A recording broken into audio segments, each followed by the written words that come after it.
มื้อนี้แม่นงดเฮ็ดอาหารหมดมื้อเนาะ มาชิมอาหารฝีมือเชฟของคนลาวเฮาเองนี่แหละร้านนี้ก็คือมิยาสกิถ้ามื้อใดที่แบบเมื่อยหรือว่าขี้คร้านเฮ็ดอาหารเนาะแต่ก็อยากกินอาหารร้อนๆสดๆคือแบบความรู้สึกประมาณว่าเฮาเฮ็ดกินอยู่บ้านเองหันนะ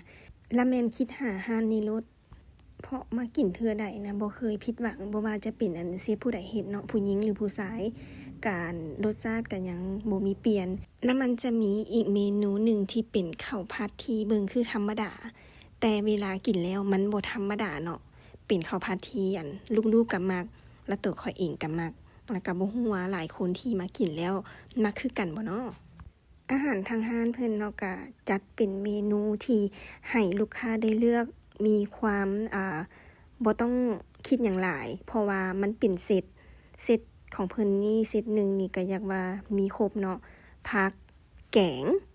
แล้วก็พวกซีนพวกเป็นข้าวขาวหรือว่าจะจากข้าวขาวจะเป็นข้าวผัดก็ได้ก็แล้วแต่หันนะในเซตนั้นหันนะถ้าไผบ่ต้องการกินข้าวขาวแต่อยากได้เป็นข้าวผัดเพิ่นก็เปลี่ยนให้แต่ว่ามีแต่ชาร์จเติมอีกแต่สิปลายพันเพราะว่าข้าวผัดของเพิ่นมันก็ต้องได้ใส่ไข่แล้วก็จะมีซีนหมูผสมน้ำน้อยนึงเนาะก็ต้องได้ชาร์จเป็นเรื่องธรรมดาหั่นแหละแต่สรุปว่ามันก็คุ้มนั่นแหละทางนี้นี่แม่นมักมากินบอนสาขา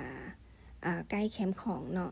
แต่บางทีหันนะก็หลายเทื่ออยู่ได้ถ้าว่ามาช่วงโมง7โมงนี่แหละและแม่นจะได้ท่าคิวหันนะคนจะหลายแต่ถ้าว่ามาช่วงประมาณ6โมงหรือ6โมงครึ่งนี่ก็แบบก็ใครอยู่หันนะก็จะมีบอนนั่งแต่สรุปว่ามันก็แล้วแต่ละมื้อเนาะแต่ถ้าให้เทียบนี่ก็ปกติก็ส่วนหลายแม่นก็คนหลายได้อยู่ตัวสาขานี้หันนะเพราะว่าเฮาก็จะมักมาแต่บ่อนเดียวแต่ก็บ่ฮู้ว่า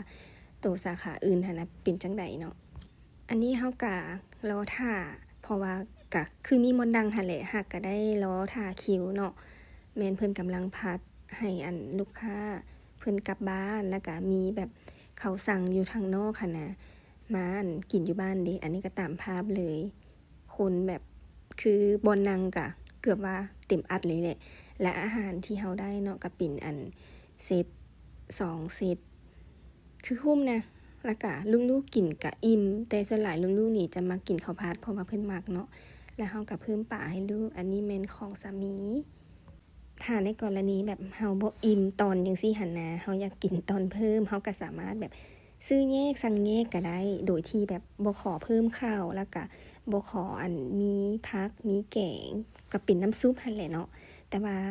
ถ้าว่าในกรณีที่เฮาบ่เอาเป็นเซตเนาะมันก็จะมีราคาเฉพาะแบบขายเป็นซี่ปลาอาหารทะเลกุ้งนี่เขาก็ให้มาตัวใหญ่อยู่ได้แล้วมาลองกินเด้อ